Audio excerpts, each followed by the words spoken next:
धीरज सेठ अपने गांव का सबसे बड़ा जमींदार था। उसकी 100 एकड़ जमीन और 1 बीघा में कोठी थी। उसके पास 50 भैंसें थीं। धीरज सेठ खेती किसानी के साथ साथ दूध भी बेचता था। उसके गांव में मिठाई और कपड़ों की दुकान भी थी। वो लोगों को कर्ज देकर ब्याज भी वसूलता था। धीरज सेठ के यहाँ कई नौकर काम करते थे। उसका एक पुराना नौकर था रामू। रामू भैंसों का दूध दूहने से लेकर धीरज सेठ की कमाई का हिसाब किताब रखने तक का काम किया करता था। रामू, आज बेटी को देखने वाले आ रहे हैं। बाजार जा और हर तरह के फल और सब्जी लेकर आ। ध्यान रहे, सारा माल 1 नंबर क्वालिटी का होना चाहिए। कोई भी फल या सब्जी खराब निकली तो तेरी तनख्वाह से पैसे काटूंगा। आप चिंता ना करें मालिक, सारा माल एकदम चकाचक लेकर आऊंगा। रामू मंडी गया और उसने धीरज सेठ का बताया सारा सामान खरीद लिया। अमरूद तो बहुत अच्छे हैं, आधा किलो कोमल के लिए भी खरीद लेता हूँ। रामू सारा सामान लेकर धीरज सेठ की कोठी पर पहुँचा। मालिक, ये रहा सारा सामान। और वो तेरे हाथ में क्या है? क्या तूने वो अमरूद अपने खाने के लिए निकाले हैं? नहीं मालिक, ये तो मैं अपनी बिटिया कोमल के लिए खरीद कर लाया हूँ। तू जहाँ भी जाएगा बीच में अपने काम को भी जरूर निपटा के आएगा। इन अमरूदों को खरीदने के लिए पैसे तो मेरे ही खर्च किए होंगे। नहीं मालिक, मैंने अपने पैसों से खरीदे हैं, आपके पैसे मैंने खर्च नहीं किए हैं। मैं तो ऐसे ही पूछ रहा था। मेहमानों के जाने के बाद जो फल बचे हैं तो तू वो अपने घर भी लेके जाना। मैंने किसी भी चीज के लिए कभी मना किया है क्या? नहीं मालिक, आप तो बहुत नेक दिल इंसान हैं। धीरज सेठ अंदर से बेहद कंजूस था, लेकिन बाहर रहमदिल होने का दिखावा करता था। रामू को भी उसकी तारीफ करनी पड़ती, क्योंकि धीरज सेठ को अपनी तारीफ बेहद पसंद थी, चाहे वो झूठी ही क्यों ना हो। धीरज सेठ रात तक नौकरों को किसी न किसी काम में उलझाए रखता था, लेकिन जैसे ही उसके घर खाना बनना शुरू होता, वो नौकरों को भगा देता ताकि कहीं किसी नौकर को खाना न खिलाना पड़ जाए। रामू, तूने दूध दूध कर रख दिया? जी मालिक, रख दिया। ठीक है, अब जाओ, कल सुबह जल्दी आ जाना। रामू अमरूद लेकर अपने घर पहुंचा। उसकी बेटी कोमल डिटर्जेंट के घोल से बुलबुलें बनाकर छोड़ रही थी। उसके आसपास के बच्चे उन बुलबुलों को अपने हाथ से पकड़ रहे थे। कोमल, आज क्या सारा निरमा खत्म कर देगी? फिर तेरी माँ कपड़े किससे धोएगी? निरमा मैं अपनी दोस्त से मांग कर लाई हूँ। मम्मी ने मेरी वजह से निरमा छुपा कर रख दिया है। जैसी तू वैसी तेरी माँ। ये ले, मैं तेरे लिए अमरूद लेकर आया हूँ। मम्मी, अमरूद खाओगी क्या? पापा लेकर आए हैं। मुझे नहीं खाने अमरूद। इसे खिला खिला कर मोटा ही करते रहोगे या इसके लिए कोई लड़का भी ढूंढोगे? तुम्हारी उम्र भी बीती जा रही है। अब जरा अपनी जिम्मेदारियों की फिक्र करो। तुम इतना बोझ अपने सर पे महसूस क्यों करती हो? दुनिया में क्या सारे काम आदमी से ही करने से होते हैं? करने वाला तो भगवान ही है। अब उसने जन्म दिया है तो आगे का इंतजाम भी वही करेगा। धीरज सेठ ने तो अपनी लड़की का रिश्ता पक्का कर दिया। तुम उनसे ही कहकर देखो, वो तो दूर दूर तक के गांव के लोगों को जानते हैं। हो सकता है वही कोई रिश्ता बता दे। मम्मी, तुम हर बात पे धीरज सेठ की मदद क्यों लेती हो? जब भी कोई काम पड़ता है बस धीरज सेठ याद आ जाते हैं। छोटे छोटे कामों के लिए धीरज सेठ पर मुनहसिर होकर पूरा गांव उनका गुलाम हो गया है। तू धीरे बोल बेटी, किसी ने सुन लिया तो गजब हो जाएगा। जो कुछ भी है हमारे पास धीरज सेठ की नौकरी के बदौलत ही है। तो वो काम भी तो पूरा लेते हैं आपसे। काम के बदले पैसे तो देने ही होंगे ना, वरना उनके यहाँ काम कौन करेगा? इसकी जुबान तो कैंची की तरह चलने लगी है। कोई इसकी बातें सुन ले तो हम गाँव में रहने लायक नहीं रह जाएंगे। इसीलिए मैं कहती हूँ जल्दी से इसके हाथ पीले कर दो। घर पर कोई काम तो करती नहीं, बस बुलबुले बनाने में लगी रहती है। गांव में दुर्गा माता का एक बहुत बड़ा मंदिर था। कोमल रोज सुबह वहां पर पूजा करने जाती थी। उसी वक्त धीरज सेठ की बेटी कामिनी भी आ जाती थी। एक दिन कामिनी की कोमल से मुलाकात हो गई। दोनों बचपन से एक दूसरे को जानते थे। और सुनाओ कोमल, क्या चल रहा है? ये बोरिंग सवाल मुझे बिल्कुल नहीं पसंद है। मैं अपनी जिंदगी जी रही हूँ और क्या। तुम्हारी जुबान तो उतनी ही तीखी है जितनी बचपन में थी। मेरी शादी तय हो गई है, लड़का बीटेक किया हुआ है। तुम्हारी शादी तय हुई है नहीं? तुम तो मुझसे 2 साल बड़ी हो। क्या ये जरूरी है कि जिसकी उम्र ज्यादा है उसकी शादी पहले हो? ऊपर वाला जब चाहेगा तब मेरी शादी होगी। मेरी प्रार्थना तो देवी माँ ने सुन ली। तुम भी मन लगाकर प्रार्थना करो, कहीं ऐसा ना हो कि तुम्हारी पूरी जिंदगी बुलबुलों की तरह खोखली हो जाए। कोई जरूरी नहीं कि शादी के बाद इंसान खुश ही रहे। अगर तुम्हारी सास सख्त निकली तो झापड़ मार मार कर तुमसे काम करवाएगी। लोक लाज के मारे तुम्हें घर में घुसा कर रखेगी। कहीं ऐसा ना हो कि ससुराल में तुम घर में बंद नौकरानी की तरह काम करो। कोमल कामिनी को बात सुनाकर चली गई। कामिनी जब घर पहुंची तो उसका मुंह लटका हुआ था। कामिनी ने अपने पापा धीरज सेठ से कोमल की शिकायत की। तू उदास मत हो बेटी, मैं उससे बात करता हूँ। रामू मेरे एहसानों तले दबा हुआ है, फिर भी उसकी लड़की जब बोलने पर आती है तो बिल्कुल शर्म नहीं करती। लेकिन तू धैर्य रख, इस गांव में सभी को धीरज सेठ की जरूरत पड़ती है। उस लड़की को भी पड़ेगी, कभी न कभी ऊंट पहाड़ के नीचे आएगा ही। ठीक कहा पापा, मुझे भी उस मौके का इंतजार है जब मैं कोमल को उसकी औकात दिखा सकूं। उसी वक्त रामू वहां आया। धीरज सेठ ने अपना गुस्सा रामू पर निकाला। तुम्हारे बेटे की जुबान कुछ ज्यादा ही चलती है। उसने कामिनी से बहुत बदतमीजी से बात की। क्या तुमने अपने लड़की को तमीज नहीं सिखाई? माफ करना मालिक, मैं उसे डांटूंगा। अभी वो नादान है।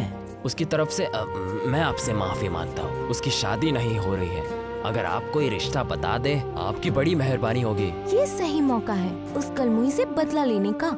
इसमें रहमत की क्या बात है रामू काका? पापा जल्द से जल्द कोमल के लिए कोई रिश्ता बताएंगे। आप उसकी शादी की बिल्कुल फिक्र मत कीजिए। उस रात जब रामू अपने घर चला गया तो कामिनी धीरज सेठ से बोली, पापा कोमल की शादी किसी ऐसे घर में कराइए जहाँ उसकी जिंदगी जहन्नुम बन जाए, उसकी सारी अकड़ निकल जाए और वो भिखारियों की जिंदगी बिताए। उसका इंतजाम मैं बाद में करूंगा, पहले मैं तेरी शादी अच्छे से कर दूं। धीरज सेठ ने खूब धूमधाम से अपनी बेटी की शादी की। पूरे गांव को दावत खिलाई। 70 तरह के पकवान बने। रामू की बीवी दावत पे पहुंची तो रामू ने उससे पूछा, कोमल कहाँ है? वो नहीं आई क्या? मैंने तो उससे बहुत कहा लेकिन वो नहीं आई। वो घर में ही आलू के पराठे बनाकर खाएगी। मैं उसके लिए खाना ले जाऊंगा। कोमल को गोलगप्पे पसंद थे। रामू ने गोलगप्पे, टिक्की, डोसा और बाकी कुछ पकवान पैक कर लिए। अरे रामू, ये सामान किसके लिए ले जा रहा है? मालिक, कोमल यहाँ नहीं आई है, उसी के लिए ले जा रहा हूँ। उसे यहाँ आने में क्या परेशानी है? आज पूरा गांव हमारी बेटी के खुशी में शामिल है। यहाँ खाना खाने की जगह नहीं है या सुरक्षा का इंतजाम नहीं है जो तुम्हारी लड़की यहाँ नहीं आई? ऐसी बात नहीं है मालिक, टीवी पर प्रोग्राम देख रही होगी, उसके मन की बात है। रामू सामान लेकर चला गया। इसकी बेटी ज्यादा ही लाड साहबनी हो गई है जो चलकर यहाँ नहीं आ सकती। देखता हूँ उसे।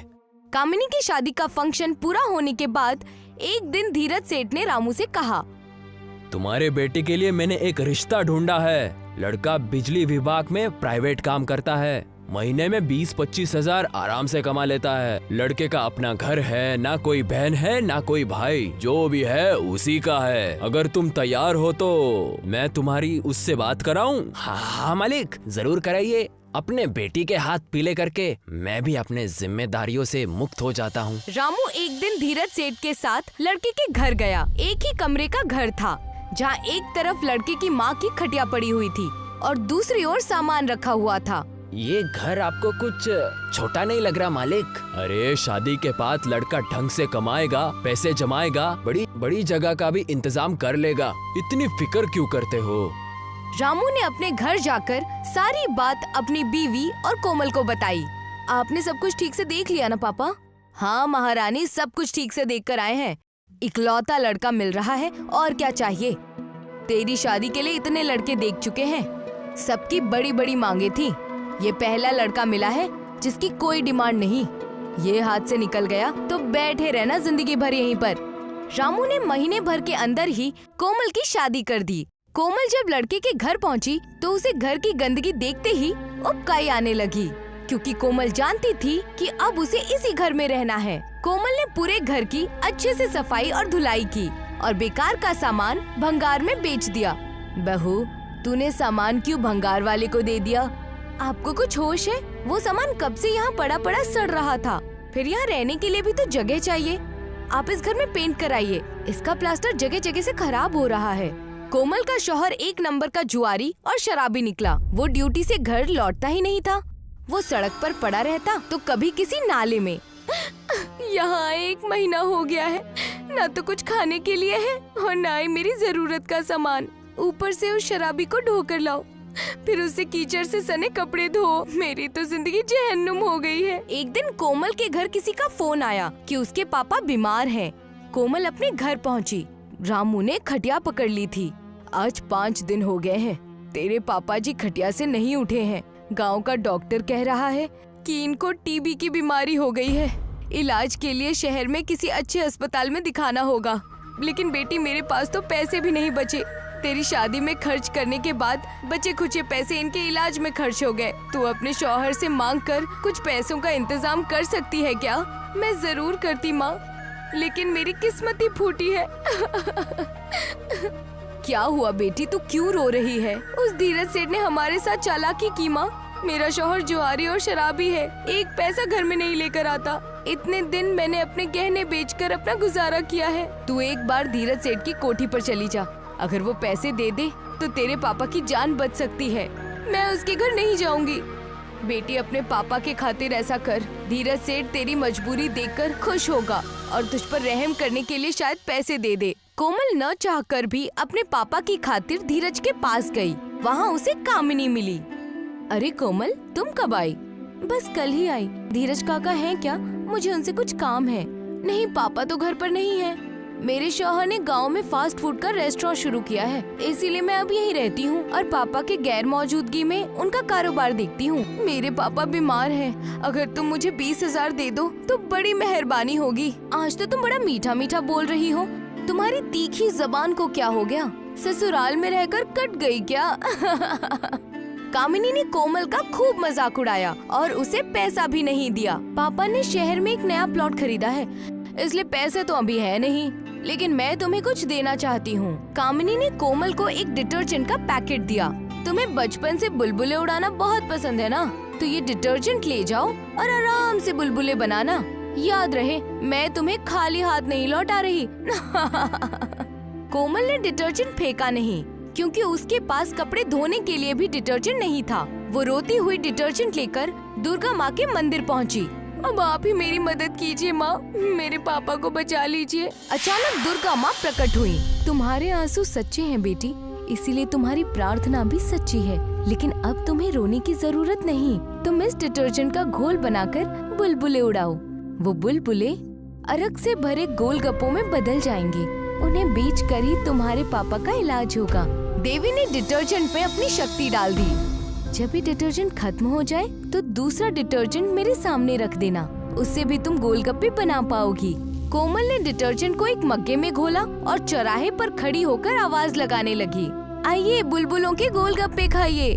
कुछ लोग कोमल के पास आए। कोमल ने उन्हें एक एक प्लेट पकड़ा दिए। वो स्टिक से बुलबुले उड़ाती, जो प्लेट में जाकर स्वादिष्ट अरग से बना गोलगप्पा बन जाता। कोमल के आसपास भीड़ लग गई। उसकी खूब कमाई होने लगी। कामिनी के शौहर का फास्ट फूड रेस्टोरेंट भी उसी चौराहे पर था। वो भी गोलगप्पे बेचा करता था। क्योंकि कोमल सस्ते रेट में गोलगप्पे बेच रही थी, इसीलिए कामिनी के शौहर के गोलगप्पे कोई नहीं खरीद रहा था। कामिनी के शौहर ने ये बात जाकर कामिनी को बताई। उसका इलाज तो आसान है। कामिनी ने एक दिन कुछ नकाबपोश गुंडों को कोमल के पास भेजा। गुंडों ने कोमल से डिटर्जेंट छीन लिया और ले जाकर कामिनी को दे दिया। अब तुम जरा इससे बुलबुले बनाओ, मैं प्लेट लेकर सामने खड़ी रहती हूँ। कामिनी के शौहर ने जैसे ही स्टिक को डिटर्जेंट में भिगोकर फूंक मारी, स्टिक से आग की चिंगारियाँ निकली। कामिनी का पूरा चेहरा जलकर काला हो गया। वो रोती चिल्लाती कोमल के पास पहुँची।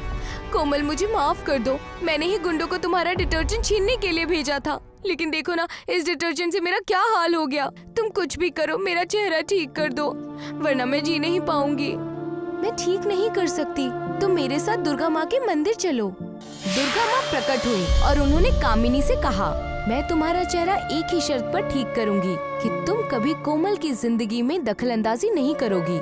मैं वादा करती हूँ माँ, मैं कोमल का कभी बुरा नहीं चाहूंगी, बस आप मेरा चेहरा ठीक कर दो। दुर्गा माँ ने कामिनी का चेहरा ठीक कर दिया।